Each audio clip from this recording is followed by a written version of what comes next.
Good afternoon and a really warm welcome to this timely and critical debate on levelling up. How can universities get involved in economic development, skills and innovation under a local devolution model? My name's Professor Kiran Trahan. I'm Pro-Vice Chancellor at the University of York and an organisational member.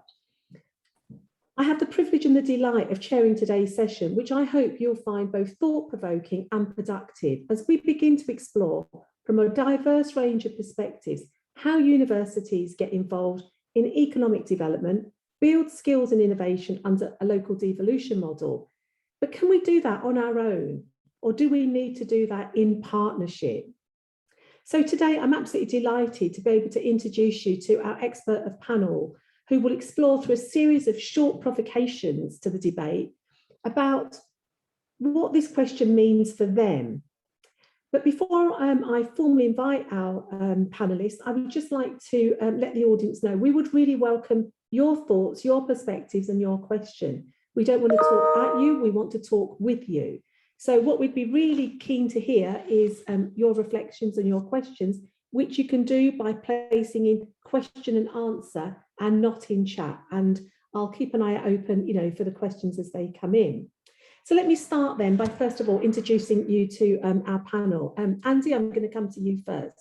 Andy Westwood is Professor of Government Practice and Vice Dean of Social Responsibility in the Faculty of Humanities at the University of Manchester. Andy, huge amount of noise on levelling up at the moment. It has become, the talk of the town. What does it actually mean, and what are we going to do about it? Well, thanks, Kieran. That's an important series of questions, and you're right about the noise. I mean, you could argue it's the government's biggest domestic priority, certainly over the sort of period of the Parliament, and the white paper, all 350 pages of it, sort of suggests that is not only the focus for this Parliament, but through the missions to 2030, the next one too, obviously depending on whether they are still the government at that time. The specific questions about the role of universities, I think, are obviously incredibly important ones. From any perspective, universities are going to be key institutions in levelling up. They exist around the country in their different forms. They're large entities, and they have a number of roles that are going to be significant in any ambition to improve the economic conditions, life chances, and a whole range of kind of social and health factors that the Levelling Up white paper talks about. And I think, kind of in terms of my sort of provocation, if you like, there are two sides to that. The first side, I think, is quite positive, which is the white paper sets out a framework that I think is really helpful for universities to think about themselves and their role in levelling up. And it's quite useful. It kind of depends on this list of 6 capitals, which is set out early on in the white paper. And the 6 capitals kind of are a framework that essentially the white paper sort of puts forward as a shopping list for places that are going to need. They're going to need each of those capitals to come together in order to grow and develop. And the white paper lists those 6 capitals as human capital, intangible capital, financial capital, physical capital, social capital and institutional capital. Now, for universities, it's relatively straightforward to think about our contribution in the first 2, human capital, skills, graduates, and so on, and also intangible capital, which is essentially where R&D sits. So all our activities on research, innovation, and the like sit there. It becomes rather less obvious in policy terms where our contribution fits in the other 4, but what's clear is that we have a really significant contribution in each of those other 4 capitals. So, financial capital, investment, we're one of the biggest investors in most parts of the country. Lots of investment in places comes through or alongside what's happening in universities. Physical capital, the infrastructure of a place, buildings, facilities, incredibly important. And then social and institutional capital, which are just as important, the health of society, kind of trust between people, different communities. And then institutional capital, and this is where kind of partnership comes in. How do we as universities not just act as anchor institutions on our own, but how do we add to the institutional capital of a place? How do we work with local government, with other institutions, whether it be colleges, schools, hospitals, on top of kind of local government or city region government for those of us in combined authority areas with mayors. And I think kind of, you know, it's that last role that becomes a really interesting one. You know, how do we deploy our expertise in the name of local strategies? How do we help kind of local leaders and other local actors to understand and develop the kind of the potential of a place, whatever that kind of place is? And that might be this sort of, you know, big cities like Manchester or Birmingham or Leeds, but it also, I think, kind of applies to those places on the periphery of those big cities. So, for instance, we've just done a long piece of work on Oldham and the prospects for a town like that on the edge of Greater Manchester rather than at the centre of it.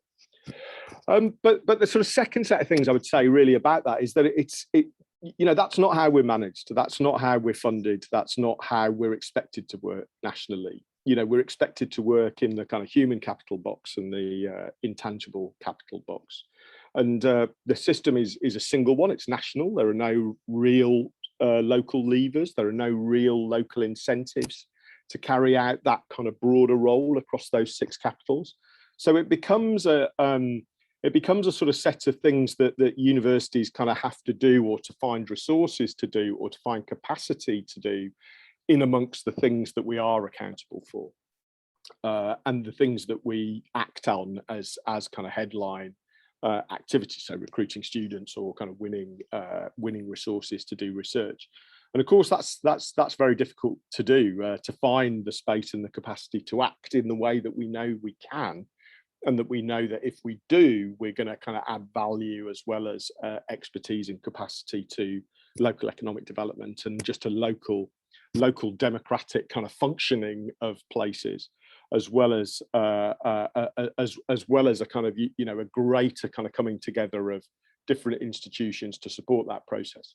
So just to sort of summarize then, you know, a really good framework and a really good way of thinking about our potential, but balanced against that a set of constraints in the way that institutions are governed and funded that often act against our ability to work in that way. So it's definitely a kind of a bit of a good and bad set of signals for how universities can take the Levelling Up white paper as a direction for how we can kind of contribute. So I'll stop there and hand over to others. Yeah, thanks, Andy. I mean, I was really struck by three points that I want to kind of raise before we move on. I was really struck about that paradox between sort of anchor institution and local actors. You know, your synergy and critical reflection about capital, you know, not just human capital, but the infrastructure, the innovation, you know, the research expertise that universities provide. And then I particularly liked, because that's complex, isn't it? You know, we talk about anchor institutions, but universities aren't the only game in town. And, you know, it's how we build those partnerships. How do we engage with those local actors in ways that we might not have ordinarily done in the past? And now Levelling Up has come, and it's, you know, a good game in town. And we are talking about partnerships and engagement. So let me come to you next, Joanne. I'd like to introduce our second speaker, Dr. Joanne Leake, who's the Economic Development Manager at Liverpool City Combined Authority and IED's Director. As a university and as an organisational member, you know, the work of ID is so kind of critical in this space of partnerships and engagement in the way that Andy was articulating. So we'd love to hear your provocation, you know, to the debate around the opportunities and challenges in addressing this question. Yeah, sure. Thank you, and thanks for hosting. It's very pleased to be here. So I think it's probably just worth kind of saying a little bit about my background. So I work for Mayoral Combined Authority in the Liverpool City region. Also, prior to that, I was within higher education setting, so did my PhD there, did lecturing, worked as a researcher. So I kind of get both sides of the coin on this, and definitely some of those points that Andy was talking through around actually that kind of split personality of the universities to be a responsible local anchor versus the challenges with actually how universities are run and funded is a very real one, isn't it, and a very live one. So it's a really important kind of context to this that we need to remember. And yeah, obviously in terms of ID as well, in terms of supporting economic development professionals, again, it's something that working with higher education is definitely high on our agenda. So I think I'm coming at this from like quite a few different angles, but I think for me, I think I've kind of kind of thought through this. There's about three really key points, I think, and I'm going to kind of take it into a bit more of a practical space. But I think first and foremost, I think it's about joint and collaborative research around current and regional issues, actually. So like, you know, particularly things around how we kind of bring health and using national and international networks to understand approaches in other places. And I think in the nature of how we can replicate that locally and how to do things locally, I think is like a really, really pivotal role actually that universities can play, given that the reach of their kind of networks and research often isn't just national, it's international. So kind of understanding what works in other places and how we can use that to solve local challenges, I think is a really key role that universities can play.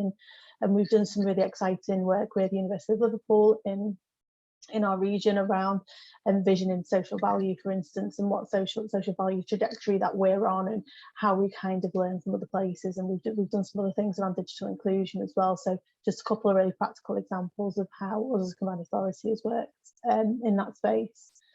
The role of universities and anchor institution, again, really, really pivotal, really, really critical one in terms of actually how universities behave within economic within a local region. And you know, obviously a lot of attention on their combined authorities, on local authorities, of how we act and how other anchor institutions act, and actually how we can kind of be role models for demonstrating how we work together collaboratively and how we can embed best practice and how we can kind of bring communities along with us and learn and share our resources to maximise impact, I think is a really key one. And you know, particularly there's definitely links there to community wealth building and things around procurement. And from an IED perspective, I think the other angle to this is obviously not to forget the students within that. So not just taking the students on, but actually how are those skills that students are developing matching the needs of the economic development profession, and whether that's local, regional, national, I think is probably another debate. But actually that need to really kind of embed that thinking around economic development and how it impacts us all, and through courses, through research, through sharing work experience opportunities, I think is really key, because like economic development is so broad and it's so multidisciplinary that it impacts so many different areas that universities touch upon with their students, from business economics, geography, civil structural engineering, public policy, culture, education. It hits all of these different things, and we can start embedding that thinking within the learning that students are doing in that environment and exposing them to the realities of actually, you know, so what happens when we don't have great culture in a place? How does that erode social collaboration and community kind of spirit, and what does that mean in terms of economic development? What happens to places when that happens, and really what can we do about it? What are the mechanisms, and who are the institutions that do something about that? Because it's kind of everyone's job and no one's job. So you know, us as a combined authority, we've definitely our job to look at economic development. It's definitely local authorities' job, but it doesn't solely sit with us, and we can't solely solve those problems. So again, it's kind of bringing people together, and I think giving students those skills, because actually if they don't go into public policy or public sector, that's fine, but they're going to go into organisations who are also part of a local infrastructure that will have a responsibility to kind of feed into this agenda somewhere along the line. So I think, yeah, I call it a very practical, but I think, yeah, there's three really key elements for me that I think universities can engage on this agenda. Yeah, thanks, Joanne. And you're absolutely right. You know, we talk often very much about this gender, you know, in a rational way and at a theoretical level, but not about, well, how do we do it? You know, what does that actually look like? You know, we talk about engagement, we talk about partnerships, we talk about collaboration, and none of that is new. You know, it's things that we've been doing in a very long while. I thought, you know, your reflective comments, particularly in relation to responsible and sustainable local anchor institutions, was one which I thought was very distinctive in the debates that you were sort of beginning to highlight. And secondly, I thought you brought a real interesting, nuanced idea to the debate about international partnerships. When we talk about the local regional economy, businesses, large, small, micro businesses, all have a role to play, and they have supply chains into some of those larger, the international kind of networks. And I thought that was really helpful in a practical way. But I think the voice of students, is just so important, because they're also about our future. And I just want to draw from a quote from Tony Danker from the CBI, sort of in the summer, about levelling up and what it meant. And he made a really compelling case about the things that both you and Andy have been talking about drawing on our unique talents and advantages in the context of our region. But what you've helped us to do is think about, well, how do we translate that then? What does that actually look like in terms of action on the ground?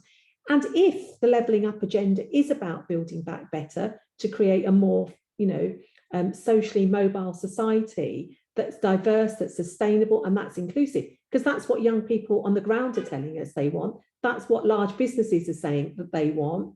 How do we do this? And so I'm going to come to you next, David. David Marlowe, Managing Director of Third Life Economics. We've talked about public services. We've talked about, sort of education. How do we do this? And how do we encompass the voice of business? Well, I mean, that wasn't really the question I'm going to answer, but I will give you a provocation, or three provocations, Kieran, myself. And just to explain, David Marlowe, I've been 25 years a senior public servant, the last 8 of them chief exec, first of a large metropolitan council and then of a regional development agency. Since 2008, I've run Third Life Economics as basically a one-person research and consultancy company, mainly dealing with local economic growth. For the last 8 of those years, I've been visiting professor of practice at the Centre for Urban and Regional Development Studies at Newcastle. And I've dealt quite a bit with universities and place as part of that agenda. I was counting up before I came online. I've worked directly for 11 universities and for several associations, including Executive Commissioner for Warwick in 2016 for their commission to look at Warwick's future role in Coventry, Warwickshire and the West Midlands, and a really interesting piece of work with 9 places actually, of which one was York, Kieran, in 2019, looking at the urban living partnerships and agendas for university involvement. It was called Realising the University Dividend. And so really I wanted to talk not about how universities can get involved, because the reality is universities are already integrally involved in economic development, skills and innovation, and play prominent roles in all the forms of devolution that we see in England in particular and the UK more generally. But to just look specifically at the Levelling Up White Paper, and is that going to drive better involvement, or what are the issues that we need to address? And I'll deal with this at 3 quick levels. Firstly, the national and global level. And universities, as Andy says, operate in a national policy, regulatory and funding context, and are massively encouraged, including in the white paper, to achieve global excellence. And that is still the narrative of the Levelling Up White Paper. There are some nods to access and widening participation. There are some nods to collaboration, for example, in institutes of technology and further education, in business growth and so on. But by and large, the overall narrative often looks a bit like a Russell Group University in the white paper is, globally excellent and pursuing national policy, regulatory and funding goals. Second level is local and regional. And I'm really interested in your role, Joanne, in this, because it does seem to me that local and regional leadership teams struggle to articulate a consistent ask of what are normally multiple universities of varying kinds within their geography. And what I'd say about the Levelling Up White Paper is the continued use of fragmented competitive programs and funding, at least 15, maybe 20 of them in the white paper, won't help this for universities or for local and regional leadership teams. And the second bit about local and regional is that still too many local communities feel detached from their universities in terms of their everyday life and experience. And there, in that area, I do think some of the Levelling Up White Paper Pride in Places programs, the support for deeper and broader civic university agreements might help to some extent address this. And then the third level, so we've got national, we've got local and regional. The third level is the institutional tensions themselves, which I think both of you have referred to, and Kieran as well. You know, too many universities often look like, this is provocative, a confederation of academic communities in ivory towers. Now, there, I think, again, the Levelling Up White Paper doesn't address this directly, but I do think giving UKRI a new component of place in their mission, if that then feeds down to universities, it might be a useful driver of how universities reframe their missions and their priorities. So I would argue that directly the Levelling Up White Paper doesn't really get to the heart of those issues, but at its very best, it could reinforce nationally place-informed policy and enhanced devolution, regionally and locally stronger empowered local and regional leadership teams and anchor institution collaboration, and institutionally, it could encourage universities to refresh their authentic civicness and ensure that their local relevance and impact is understood and it is part of their decision-making process. I've just finished with what I would say enduring wicked issues to that agenda, which is only if the Levelling Up White Paper is at its best. It might not endure the end of the current political cycle. And even if it does, it might be resisted at all three levels, national, local, and institutional in some places. But B, I think it doesn't itself ensure system change. The three big things, and this did come out of the 2019 work, which is worth looking at. It's on my website if anyone wants to look at it. One is universities are de facto members of local elites and local leadership teams. And sometimes that can get too cozy, this whole incumbent elite tension, if you like. And so universities themselves need to get beyond an instrumental civicness of chasing the money that comes with levelling up.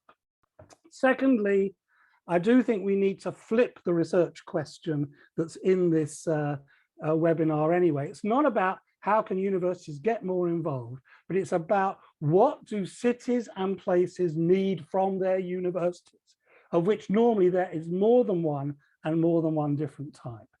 And then thirdly, and I think Joanne, you actually mentioned this explicitly, let's not think let's not overstate the importance of universities.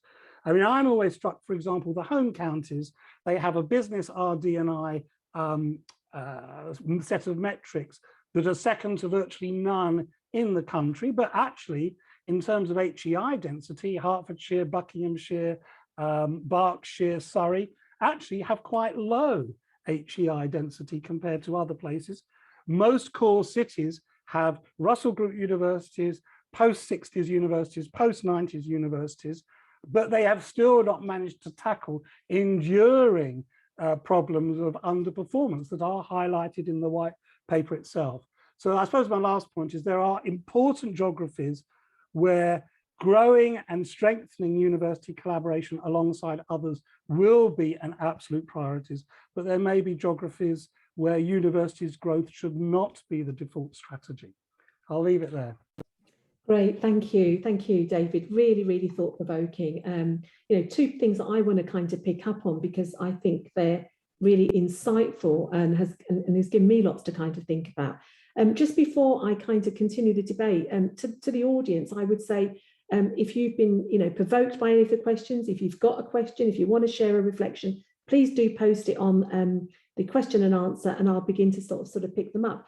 But David, let me just come back to you, because the two things that I was really, struck by, and in the context of my own work around the levelling up agenda and social mobility, I'm really struck about how notable the conversations about systems change, which you discussed, and leadership are notable almost for their absence.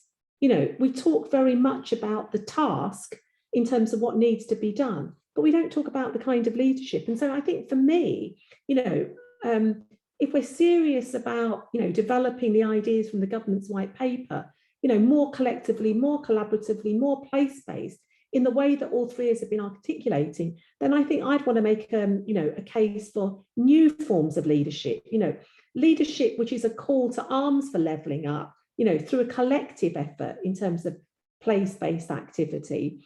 And, universities are not seen as the only anchor institute, or as I call it, the big brother, and everybody else is either a poor relative, or bidding to be an equal partner in that, because that kind of leadership isn't necessarily going to help us drive the levelling up goals, particularly in the way that Andy, you so clearly articulated.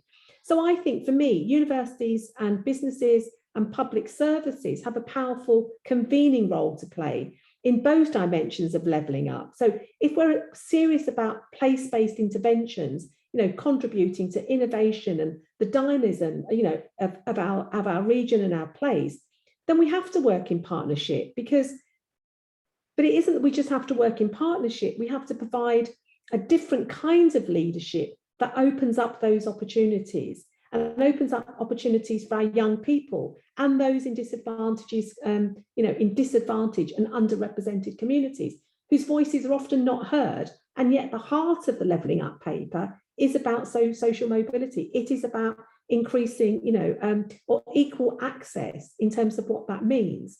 So just building on that, then I'd like to come back to the panelists for, one of our first questions, which build on the things that we've just been talking about, universities. We know through the pandemic, many, but not all universities have been lauded, for their approach to civic engagement. Civic engagement has become, a really popular term. It's in university strategy. Not a day goes by when I don't pick up a document that talks about, the university and our civic mission and our civic engagement. As part of supporting local economic recovery, we did that during the pandemic. The white paper calls for more of that. And so from your experiences, what are the key ingredients for successful university local government partnerships in the context of economic development? And who's already doing them as great, kind of exemplars? So I'm going to open up the floor, for each of you to kind of, just give some of your thoughts and highlights in relation to that. I mean, Andy, Andy, go.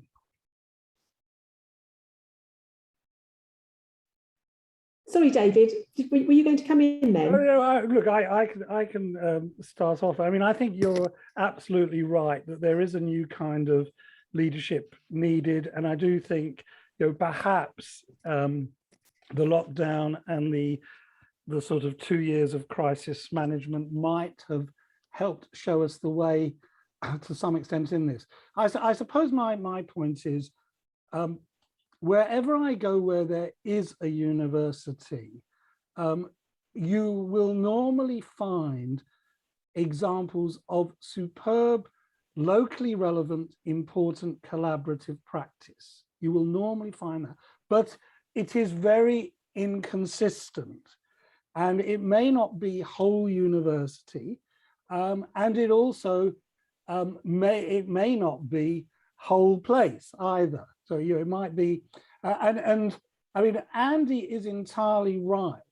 I think one of the challenges we have as economic development professionals is we've too often seen universities as primarily involved in the human and intangible capital, in the skills and the RD&I domains, if we call them that. But actually, the university's use of land, and the impact it has on transport.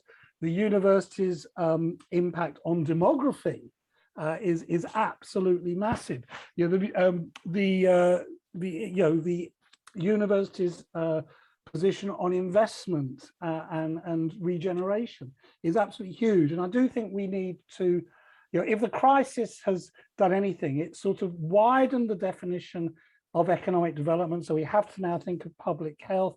We have to certainly think of decarbonisation. And I do absolutely think, A, there's a lot of good practice going on, but it's very inconsistent. B, we need to get way beyond the skills and the RD&I agendas, as important as they are.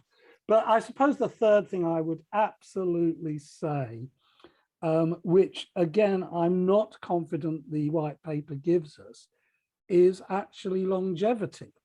I know that there are these missions to 2030, but actually I would argue, and I think economic development analysts would argue, you're not going to achieve those missions by 2030 anyway. They're actually longer term than that.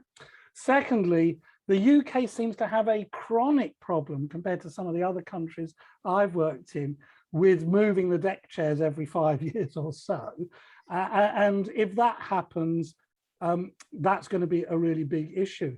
And actually, one of the big points that I would address to the university sector is actually you are potentially the last longevity, you're the last institution standing, and particularly in lagging regions. Actually, you often are the institution which has scale, which has some resource, which can provide continuity whilst politics change and political cycles change and deck chairs get moved.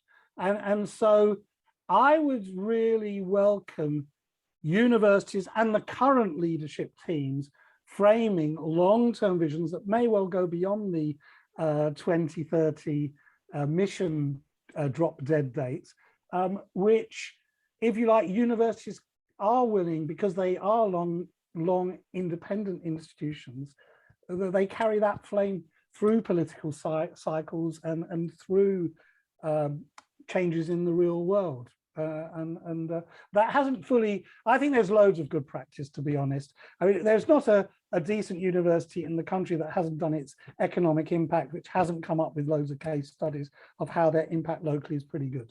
So, you know. Thanks, David. David, I'm going to come back to you because there's a question shortly, just to sort of tee you up around the leadership aspects. But first of all, I want to come to Joanne and Andy. Andy, we're the last institution still standing. What does that mean? Well, I think, well, let me say that, you know, David's right that universities aren't the only institutions that matter, and I don't think they're the last institution standing. And as I said at the beginning, I think the secret here in the institutional capital point is about how the university plays its role alongside other institutions, and that includes kind of, you know, local and combined authorities where they exist, and in that new sort of map of devolution that the Levelling Up white paper promises, but that's, you know, that's alongside a whole bunch of other institutions too, in the public and private and kind of third sectors. So really, I think institutional capital is about, and the role of universities in that is about adopting a kind of more than the sum of its parts approach, by convening and working together in partnership, as you know, as you said at the beginning. You get greater capacity, you get greater coordination, and you get kind of greater impact and outcomes. And so really the key thing there is for universities and as David says, lots of different types kind of step up and play that role. And the civic universities work that as you rightly say has become quite a significant part of the way we talk about ourselves. And I should confess that I helped kind of establish the Civic Universities Commission when it was set up. So this is something I've been sort of quite heavily involved in. Is I think a sort of a recognition that's how universities need to think, despite the regulatory drivers that tend to push you away from place. You know, we all know, if we've had any significant kind of contact with DFE, they're not the most devolution friendly department. The systems that they oversee, whether they're in FE or HE, aren't particularly devolution orientated. So you know, there are challenges for fulfilling that role. But I think and David again is right. You know, that there is good practice, but it often isn't sort of at a system level. It's isolated pockets, and you know, maybe very, very good examples, but it's not as if universities are yet fully kind of brought into that system. And you know, it always needs to be obvious where expertise can be accessed, how that can be deployed, how it can add to capacity.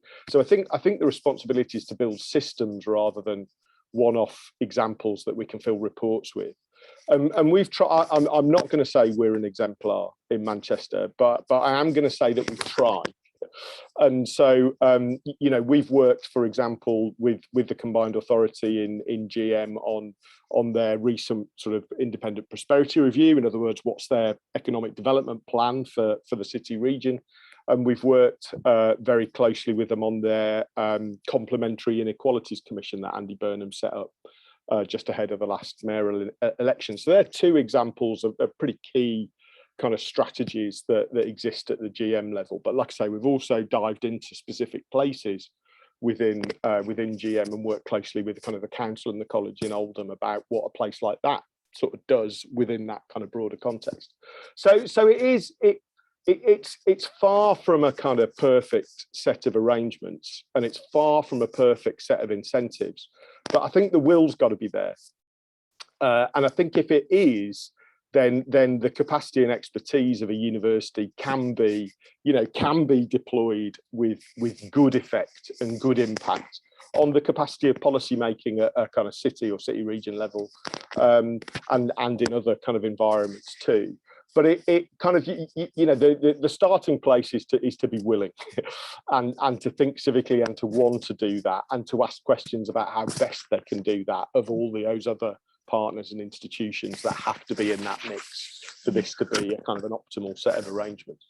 I think you're absolutely right, Andy. I mean, I think there were some great exemplars, you know, sort of in Manchester. And I know my time, you know, at Birmingham working with, you know, the Combined Authority, but also those small businesses on the ground and those large corporations in a really integrated way, you know, and likewise, you know, with the work that we're doing, you know, at York. And on that note, particularly because, you know, we've been talking about devolution, you know, and Joanne, you highlighted in your earlier presentations the importance about, you know, sort of local devolution models. Tell us a little bit from your perspective in terms of devolution models. You know, will they help us, you know, the boat go faster in terms of the core question about, you know, how universities get involved in economic development, skills and innovation? I know, you know, the discussions that we've been having over the last kind of 12 to 18 months about devolution in York, you know, occupies a large amount of our time because of that systems change that we want to be able to create in the way that David and Andy have just been articulated, you know, and your insightful comments about partnerships. So, you know, what role does devolution play in the levelling up agenda? I think it's massive, isn't it? And I think there's two really key elements to this, I think, and I think Andy started to touch upon them. And I think there's the policy making angle, which obviously being able to develop local policy that meets local need is really big. But then the second aspect of that is what levers and resources do we have available to deliver on that policy?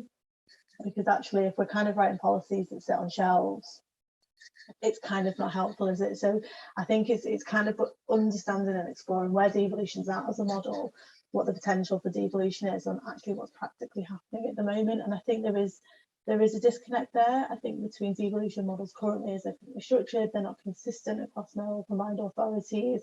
We're working with anchor institutions in different ways, you know, as Andy talked about, feeding into key strategic documents in Greater Manchester, and we've worked on a much more kind of localised, more project-specific way in the full city region, and I'd engage with the universities that way. So, so I think there's quite a lot to unpack there, I think, in terms of whether devolution can help levelling up. And I think in theory, absolutely. But if we kind of look at the levels of resources that are going into the levelling up agenda, and I think kind of David touched on this actually, in the scale of the challenge to level up versus a short, potentially maybe 3-year policy and potentially up to 3-year policy funding pots that we know are there to level up.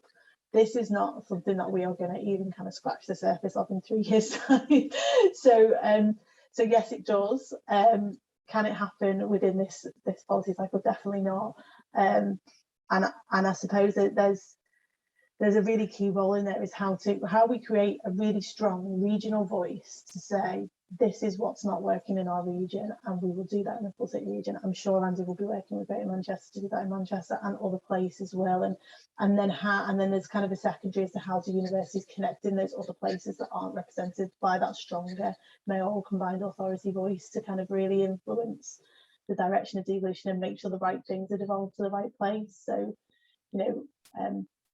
and again, that comes back to the levers, doesn't it, and the powers that we've got. So economic development, a really live example of this actually is around health inequalities. So we don't actually have devolved responsibility over health. Yet if we don't address some of our health challenges, we're never going to get those people into work that we want to see in work and prospering and benefiting from the big shiny innovation stuff that happens in our region, because they're so far removed from that labour market that actually we kind of bring a lot of our skills in, and those that can't work in our region are never going to benefit from those big shiny innovation projects. So it's bridging that gap and understanding where the barriers are all the way through the system and trying to kind of edge away at some of those small issues. And I just think the other thing that I wanted to point out which really resonated me with Andy and David talking is it's almost like we come together. The pandemic really highlighted, didn't it, that actually we were all in crisis, we were all in the same boat, and kind of no one knew what to do. And so we kind of came together and did some great stuff. And actually it's as simple as that, isn't it? Like, but quite often we don't come together until we need some money, or we need to progress a project, or we need to actually, there's kind of that organisation that might be able to help me in this very specific situation that I'm in right now. And it's almost like we need to take a step back and go, but strategically, how do we want to talk to each other? How do we get those really strategic level conversations and build on some of those good project records and those really great relationships that we start to harness locally? Because I know I've got a number of contacts across all the universities that I could ring up about very specific things. But who do I talk to when, who do we talk to as an organisation to kind of really set some of those strategic conversations in motion? And just because there's no crisis, it doesn't mean we shouldn't be doing that like we did in pandemic. Actually, there's some actually issues that probably we will consider a crisis. If you look at the data, they're really startling issues. So yeah, just a few reflections from me on that. So. No, thank you, Jan. And you're absolutely right. We can't survive by taking a reactive or an instrumental approach. It's almost like we need to be kind of thinking about, well, what does 5 years down the road look like? What does 10 years down the road look like, as part of that?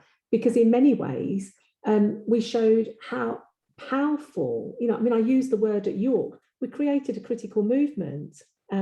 Because actually we put the politics, and those power debates to one side because we had a common purpose. And I was thinking, what could we learn from that in light of what you said? I'm going to go, because I'm thinking of time, and we've got sort of 2 more questions in chat that I really do want to address. David, I'd like to come to you next, and sort of short, sharp if we can, because I want to try and get through as many questions as we can. We've been asked, could David say a bit more about his vision for that new form of leadership, perhaps in his experience in the NEA, in the NE? Yeah, I saw that question online. Look, so very, very quickly, I think it was really interesting because the 2019 review of the 6 urban living partnerships, which was a UKRI pilot project with 6 Russell Group universities, we did case studies of those 6, which were well, Birmingham was certainly one, Kieran, York, Newcastle, Leeds, Bristol, and Newcastle. So, and when we did 3 that were, if you like, comparators, and there is always, universities are really proactive these days in sitting at the top tables of local and regional leadership teams and offering fantastic advice and some engagement. But that's, with all due respect, that often is at vice chancellor level. Goes back to my point about confederations of academic communities. Does that actually mean that the business school will do X, Y, and Z afterwards, or the medical school will address these health inequality tensions or whatever in its programs and so on? There's a big issue around that. So there's the sort of whole university issue around new types of leadership. It doesn't reside in the Vice Chancellor and the regional partnerships team of a Russell Group university necessarily, as important as those are. Secondly, I actually think there's a lot more scope for the smaller specialist higher education providers to put in their particular expertise and their particular niches. And we called them, and this phrase is sometimes misused, we called them in that piece of work challenger universities. But I suppose the point was this: anchor institution collaboration is absolutely key, but it needs to be whole university and not just the university leadership team. And local and regional leaders don't just need anchors, which are large, heavy objects that prevent movement. They need looseners, people that actually propel movement. And that can sometimes be a niche group within a large university, but it might actually be a challenger university. Great, thank you, David. Andy, I'm going to come to you next, and then I'm going to go back to all three of you, for your final reflections. We've got time for probably just one final question before I come back in terms of it. Natalie Jones, thank you. I think that's an absolutely superb question.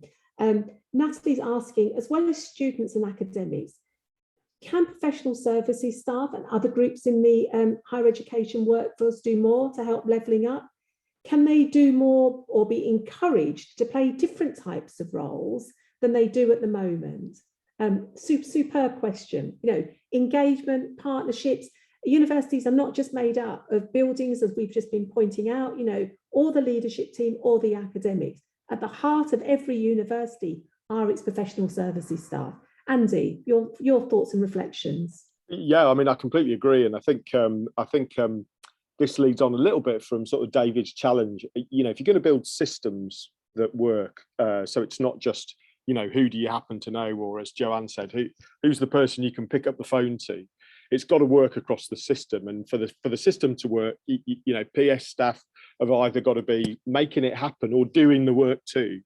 I do think the relationship between the Vice Chancellor and the senior team, and and the mayor or the leader of the council or the chief exec is pretty important, because they're the ones that kind of set the tone and the sort of strategy and the kind of day-to-day permission, if you like, for people to have time to do that, whether they're PS or academic. So I think it's very hard to do that if that relationship isn't a good one, or if it's non-existent. So it's got to give people different job titles and roles within the institution permission and encouragement to kind of work in that way. So and I've worked in institutions where that does exist and where that doesn't exist, and I'll tell you it's much easier in the former. And I think that there are some good examples where there are shared appointments, both academically and in PS terms, between local authorities and universities. I think more of that would be good. Your experience in Birmingham, City Ready is an exemplar, I think, as both capacity and PS staff and academic staff, and in some cases sharing staff between an organisation like City Ready and the combined authority. So let me kind of praise that as an initiative in its impact. And it'd be great if not just every city region had something like City Ready, but lots of other types of institutions in other types of places had something of that ilk too. But just to finish, I couldn't endorse more the point about PS staff being critical to that, either in an example like City Ready or kind of more broadly across any institutional system that we seek to create.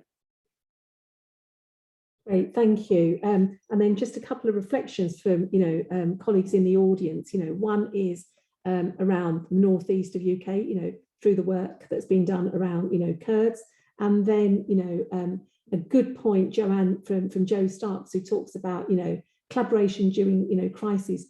Academic institutions will strive to engage in the best possible way, first, and so it's really good, this notion of rolling up our sleeves and just trying stuff, which is what we did. We weren't trying to get to this point of perfection. So I think that's really, really, an important point, to hold. Colleagues, I've got one final question, and then I'm going to come to you, just in terms of, next steps, and your thinking for the future. The one thing that we haven't touched, particularly extensively on is the role, if any, for private sector in facilitating stronger collaboration between universities and local government, both which we know will be complex and slow to work, in delivering effective place-based economic strategies. My experience of working, extensively with the private sector, through Bio Yorkshire, through the rail, is you don't move quick enough for us. So, what role, if any, from your experiences, can and should the private sector be playing in facilitating, and working with us in those kinds of collaborations? Just a sentence or a reflection from each of you. Joanne, I'll come to you first. Yeah, that's a big question. So I think there's an underlying point there in their sector. They have to want to initially, and not just because they think we've got money or think we can give them something for free, actually. And I think it speaks to their corporate responsibility, I think, for how they establish themselves in a place, and how they want to kind of work in a place. And so I think there is definitely a role for it. They definitely need to want to, and I think we probably, as public sector and universities, have got a role to play in just saying, actually, we're more than just a funding source or a knowledge platform that you can kind of tap into. We want to work with you collaboratively. So we have some shared issues. Labour force is a particular one, isn't it, where there's no skills in an area for particular sectors. Then, universities, public sector, private sector, that's a really great thing that we can collaborate on together. So yeah, I think there's opportunities there, but I think they have to want to. Great, thank you. David? Very briefly, I think it's sort of horses for courses, actually. The private sector, like the university sector, the private sector is not a homogenous sector, and they have huge variations of interest, commitment, involvement in place. And I guess one of the roles that the universities can play is, if you like, as that sort of neutral voice between the local political elites and the local business elites, to sort of mediate engagement and try and unpick what the interests are and what are the levers that might drive things. And then, a bit like my point on challenger or loosener universities, I do think obviously the role of small and medium businesses can be instrumental as well, both in creating demand and absorptive capacity for and being part of the student experience and part of the research experience. So I think all sectors are vitally important, but as you'd expect in people who believe in devolution, places will be different. Great, thank you. Thanks, David. Andy? Yeah, I mean, look, we're trying to build better economies, aren't we? So, of course, the private sector are crucial, and I think kind of existing private sector institutions are critical. And there are lots of different types, as David said. There'll be a kind of an inward investment strategy. There'll be a kind of a way to help particular firms and sectors grow, or particular clusters that are strong in the places that we're operating in and thinking about. So I think it's absolutely critical. And the minute, and this is an experience in Manchester for sure, but it's replicated across the country. When you get into the business of thinking about economic strategy, you very quickly think about land and who owns the land and kind of property developers and that kind of business too. So I mean, basically, you know, we can't do it without them, and we shouldn't pretend that we can. And part of our strategy has got to be how you know, how you support different private sector firms, but also how they play their part in a particular place, and how they best kind of contribute to that kind of institutional capital again, I think. So you know, it is a partnership, but that has to be across all parts and all sectors of the economy. And I think it's an interesting challenge in the Levelling Up white paper kind of agenda, because you know, a lot of stories set by devolution, and that's important, of course, and there needs to be more of it, and it needs to be deeper, and it needs to be more permanent. As David says, we do have a real problem with churn. A lot of kind of speculation about what was going to happen to LEPs in the run up to the white paper.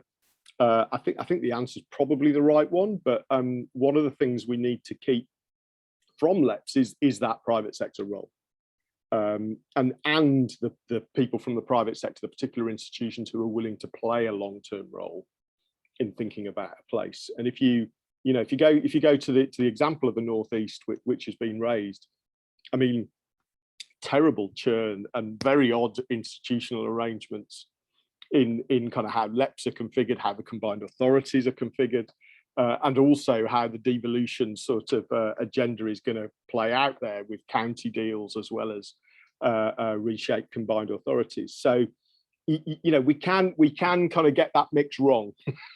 I should say, you know, not least because David is associated with them, but I think one of the great constants in the Northeast is Kurds and their understanding of how important all of these things are. But I think kind of, you know, we'd be foolish to think that the private sector aren't absolutely crucial to this. Great, thank you. Before I do a couple of thanks, I want to go back to, I want to finish on a comment by a member in the audience, Joe Stark. Joe, your comments really resonate with me, and I think it's a really good note, you know, to finish on. You know, Joe's articulated in really clear and simple terms, which is we need actor institutions prepared to do rather than hold steady. And that's been one of the key themes that we've been talking about. And the key to, you know, innovation is just trying stuff out, you know, really powerful messages. Joe, you're absolutely right. We need a whole new webinar to start talking about, you know, the knowledge exchange framework and all of the other things that we kind of grappling with, you know, in this space of civic engagement, you know, and the levelling up agenda.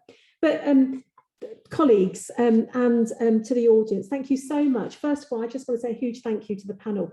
You know, I asked at the very start for your provocations to the debate to be thought-provoking, to be challenging, to be disruptive, and they have been every inch that. You know, you've been authentic, you've been honest, but you've also highlighted some really interesting nuances in terms of implementation and action, which I think are really helpful as we begin to kind of, you know, unravel. You know, I take away this notion of new leadership, you know, that you highlighted, David, through, you know, systems approach, you know, going back to our roots about the kind of system and the systems that we are creating and systems leadership. Joanne, I was struck by the international elements of your insights in terms of levelling up. You know, if we're serious about economic recovery, if we're serious about economic growth, but also social and cultural growth, then we've got to widen our networks. And Andy, you know, those really thought-provoking paradoxes, you know, between the tensions of partners. You know, how do we define an anchor institution? You know, is it by shape and size, or is it through the work that we do? You know, collaboration and inclusivity.